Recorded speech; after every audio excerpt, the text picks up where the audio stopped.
अस्सलाम वालेकुम guys, welcome to my YouTube channel. आज के इस वीडियो में हम करेंगे फिजी 101 क्विज नंबर 1 को सॉल्व। ठीक है, तो तमाम स्टूडेंट्स ने चैनल को सब्सक्राइब कर लेना है ताकि इसकी आने वाली तमाम असाइनमेंट, जीडीबी और क्विजेज जो हैं आप तक पहुंचते रहें। और अगर आप पेड क्विज करवाना चाहते हैं तो उसके लिए आप कॉन्टैक्ट कर सकते हैं itsalakhtar@gmail.com। स्टार्ट करते हैं हम क्विज को। 100% करेक्ट एंड वेरीफाइड आंसर है विद रेफरेंस।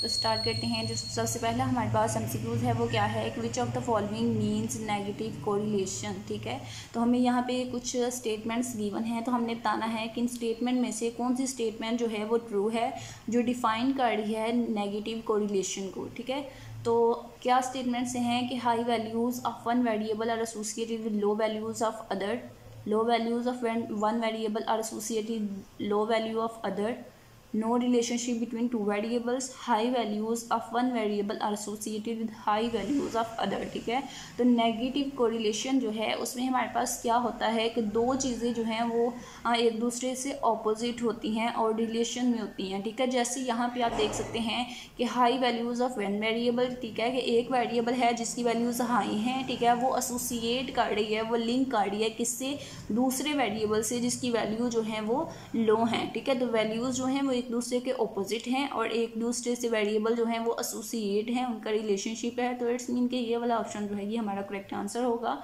यहाँ पे नेगेटिव कोरिलेशन हो रही है। ठीक है, ऑप्शन नंबर ए जो है आपके पास इसका करेक्ट आंसर होगा गिवन एमसीक्यूज में से। नेक्स्ट वन एमसीक्यूज नंबर 2 है कि who among the following identified the concept of collective unconscious. ठीक है, कि वो कौन है, उसका नेम हमने बताना है जिसने इस कॉन्सेप्ट को आइडेंटिफाई किया था, कलेक्टिव अनकॉन्शियस को। ठीक है, तो अनकॉन्शियस, कलेक्टिव अनकॉन्शियस जो है उसको आइडेंटिफाई किया था, उसको इंट्रोड्यूस करवाया था कार्ल जंग ने, कार्ल मार्क्स ने, कैरिन हॉर्नी ने या फिर सिगमंड फ्रीड ने। ठीक है, तो ये जो हमारे पास करेक्ट आंसर है वो है ऑप्शन नंबर ए, कार्ल जंग ने कलेक्टिव अनकॉन्शियस का कॉन्सेप्ट जो है उसको आइडेंटिफाई करवाया था। तो ऑप्शन नंबर ए जो है आपके पास इसका करेक्ट आंसर होगा। इसका रेफरेंस जो है आप देख सकते हैं कि कौन फादर है कलेक्टिव अनकॉन्शियसनेस का, यानी कि किसने इसको इंट्रोड्यूस करवाया है। ठीक है, तो वो है कार्ल जंग, यानी कि ऑप्शन नंबर ए हमारा करेक्ट आंसर था।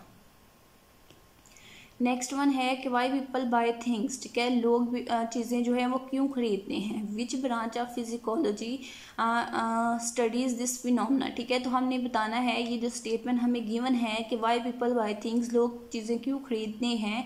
ठीक है, तो ये जो स्टेटमेंट है ये किस ब्रांच से रिलेट कर रही है, किस ब्रांच का फिनोमेना है, आपके हैंडआउट्स में ये गिवन होगा, वहाँ से आप इसको देख सकते हैं। क्योंकि हम यहाँ पे क्या कर रहे हैं, हम चीज़ें बाय करने की बात कर रहे हैं। ठीक है, चीज़ें खरीदने की बात कर रहे हैं, तो जो चीज़ें खरीदता है, जो बाय करता है, वो हमारे पास होता है कंज्यूमर। ठीक है, कस्टमर या कंज्यूमर। ठीक है, तो यहाँ पे कंज्यूमर है, तो ये हमारा करेक्ट आंसर होगा कि कंज्यूमर फिजिकोलॉजी है जिसमें हम चीज़ें जो हैं वो बाय करने की बात करते हैं। तो ऑप्शन नंबर बी जो है वो आपके पास इसका करेक्ट आंसर होगा, कंज्यूमर फिजिकोलॉजी। तो यहाँ पे भी आप देख सकते हैं कि what is the psychology of buying behaviour. ठीक है, कि जब हम चीज़ें बाय कर रहे होते हैं तो वो हमारा कौन सा बिहेवियर होता है, तो यहाँ पे हमें बताया गया कि कंज्यूमर बिहेवियर होता है। नेक्स्ट वन है कि which of the following will occur when we stop reinforcing a certain behaviour. ठीक है, कि कौन सी इनमें से कौन सी फोर्स जो है वो अकर होगी जब हम रीइंफोर्सिंग आर सर्टन बिहेवियर, कि जब हम किसी सर्टन बिहेवियर से स्टॉप कर रहे हैं। ठीक है, तो तब जो है वो कौन सी फोर्स जो है यहाँ पे अकर होगी, वो जनरलाइजेशन होगी, स्पॉन्टेनियस रिकवरी होगी या फिर शेपिंग होगी या एक्सटिंक्शन। ठीक है, तो जब हम किसी सर्टन बिहेवियर से स्टॉप करने के लिए रीइंफोर्स कर रहे हैं तो तब हमारे पास जो फोर्स अकर होगी वो होगी हमारे पास एक्सटिंक्शन, यानी कि ऑप्शन नंबर डी जो है आपके पास करेक्ट आंसर होगा, एक्सटिंक्शन। इसका रेफरेंस भी आप देख सकते हैं कि जब which of the following will occur when we stop reinforcing a certain behaviour, तो हमें बताया गया कि वो कौन सी होती है, वो एक्सटिंक्शन होती है जो अकर होती है जब हम रीइंफोर्स करते हैं सर्टन बिहेवियर से। ठीक है, तो नेक्स्ट वन एमसीक्यूज देखते हैं क्या है। Who among the following is known as father of Greek medicines. ठीक है, कि कौन है जो ग्रीक मेडिसन्स का फादर कहलाता है, या ग्रीक मेडिसन्स को किसने इंट्रोड्यूस करवाया। ठीक है। तो ऑप्शंस जो हैं हमारे पास, इनमें से करेक्ट ऑप्शन है ऑप्शन नंबर बी। सोक्रेट्स जो है वो ग्रीक मेडिसिन्स का फादर है, उसने इस टर्म को, ग्रीक मेडिसिन्स को इंट्रोड्यूस करवाया था। तो हमारे पास ऑप्शन नंबर बी जो है आपके पास इसका करेक्ट आंसर होगा, option number B. Next one है कि which of the following therapy uses reinforcement to change behaviour, ठीक है। वो कौन सी थेरापी है जो चेंज बिहेवियर को रीइंफोर्स करती है, करने के लिए यूज़ होती है, ठीक है। तो यहाँ पे हमें ऑप्शंस गिवन हैं। तो वो जो थेरापी है जो बिहेवियर में चेंज को रीइंफोर्स करने के लिए यूज़ होती है वो है हमारे पास ऑपरेंट कंडीशनिंग। ऑपरेंट कंडीशनिंग यानी कि ऑप्शन नंबर सी आपके पास इसका करेक्ट आंसर होगा, operant conditioning. Option number C is the correct answer. Next one चलते हैं और देखते हैं कि यहाँ पे इसका रेफरेंस भी आप देख सकते हैं कि behavioural therapy techniques use reinforcement, ठीक है। तो आल्टर बिहेवियर, आल्टर का मतलब चेंज ही होता है। चेंज बिहेवियर के लिए जो रीइंफोर्समेंट टेक्निक यूज़ होती है वो कौन सी है, वो है ऑपरेंट कंडीशनिंग।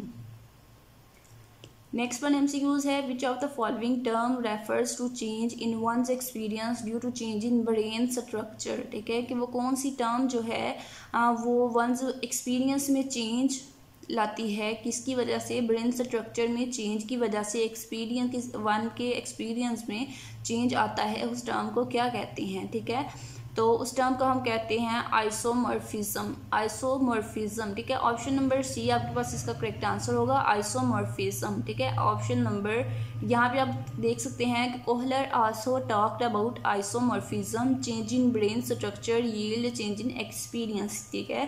कि ब्रेन स्ट्रक्चर में चेंज की वजह से एक्सपीरियंस में चेंज आता है, तो उसको हम क्या कहते हैं, आइसोमॉर्फिज्म। तो मैंने यहाँ पे आंसर जो है वो ट्रांसपोजिशन लगाया था, बाय मिस्टेक था, ठीक है। तो मैंने उसको बाद में करेक्ट कर लिया था, वो था आइसोमॉर्फिज्म। तो ऑप्शन नंबर सी जो है वो आपने इसका लगाना है अगर आपसे पूछा जाए, तो option number C is the correct answer. Next one है कि which of the following model focuses on the overt observable behaviour, ठीक है। कि ओवर्ट ऑब्जर्वल बिहेवियर पे जो फोकस करने के लिए जो मॉडल यूज़ होता है उस मॉडल का हमने नेम बताना है, वो कौन सा मॉडल है, ठीक है। तो हम बात कर रहे हैं बिहेवियर, ऑब्जर्वल बिहेवियर, तो ये हमारे आएगा बिहेवियरल मॉडल, ठीक है, बिहेवियरल मॉडल, जिनके ऑप्शन नंबर डी जो है वो आपके पास इसका करेक्ट आंसर होगा। तो 100% तमाम आंसर करेक्ट हैं और वेरीफाइड आंसर्स हैं, ठीक है। तो इनको आप एज इट इज़ याद कर सकते हैं। इसके अलावा अगर आप पेड क्विज़ करवाना चाहते हैं तो आप मुझसे जीमेल पे कांटेक्ट कर सकते हैं, irslaaktar@gmail.com। तो इसका रेफरेंस भी आप देख सकते हैं कि वो कौन सी फिजिकोलॉजी मॉडल है जो फोकसिस करती है ऑन अवर्ट ऑब्जर्वेबल बिहेवियर, तो उसका नाम हमें बताया गया है बिहेवियरल मॉडल, ठीक है। तो ऑप्शन नंबर डी हमारा करेक्ट आंसर था। नेक्स्ट वन चलते हैं, विच of the following type of observation is involve in which the observer becomes a part of the situation, ठीक है। कि वो कौन सी ऑब्जर्वेशन की टाइप है जिसमें जो है become part of the situation, ठीक है। कि जो ऑब्जर्वर है वो सिचुएशन का पार्ट बन जाता है, वो कौन सी ऑब्जर्वेशन है, ठीक है। तो वो हमारे पास है पार्टिसिपेंट, ठीक है। तो पार्ट ऑफ द सिचुएशन है, ये बन रहा है, यानी कि सिचुएशन का हिस्सा बन रहा है, पार्ट कर रहा है, पार्टिसिपेट कर रहा है उसमें, तो ये हमारे पास कौन सी ऑब्जर्वेशन होगी, ये हमारे पास होगी participant observation. Option number D हमारा करेक्ट आंसर होगा। Next one and last one MCQs है, the branch of psychology which focuses on relationship between people and their physical environment is known as, ठीक है। कि वो कौन सी फिजिकोलॉजी की ब्रांच है जिसमें फोकस किया जाता है फिजिकल इन्वायरमेंट और पीपल के दरमियान रिलेशनशिप पे फोकस किया जाता है, तो वो हमारे पास होती है इन्वायरमेंटल फिजिकोलॉजी, ठीक है। इन्वायरमेंट का जिक्र किया गया है तो it's meaning environmental psychology. Option number B is the correct answer and 100% verified. मज़ीद सॉल्यूशंस के लिए आपने चैनल को सब्सक्राइब करना है ताकि आप चैनल के साथ अटैच हो जाए और मज़ीद सॉल्यूशंस आपको मेरे चैनल पे मिलते रहें। इसके अलावा अगर आप पेड क्विज़ करवाना चाहते हैं तो उसके लिए आप मुझसे कांटेक्ट कर सकते हैं irslaaktar@gmail.com। जीमेल पे 100% मार्क्स की श्योरिटी होगी और 10/10 मार्क्स जो हैं वो इंशाल्लाह आएंगे, ठीक है। उसके अलावा चैनल को ज़रूर सब्सक्राइब करें, वीडियो को लाइक करें ताकि आप तक नेक्स्ट वीडियोस जो हैं वो पहुंचती रहें। और मिड टर्म की प्रिपरेशन भी आपको इस चैनल पे करवाई जाएगी।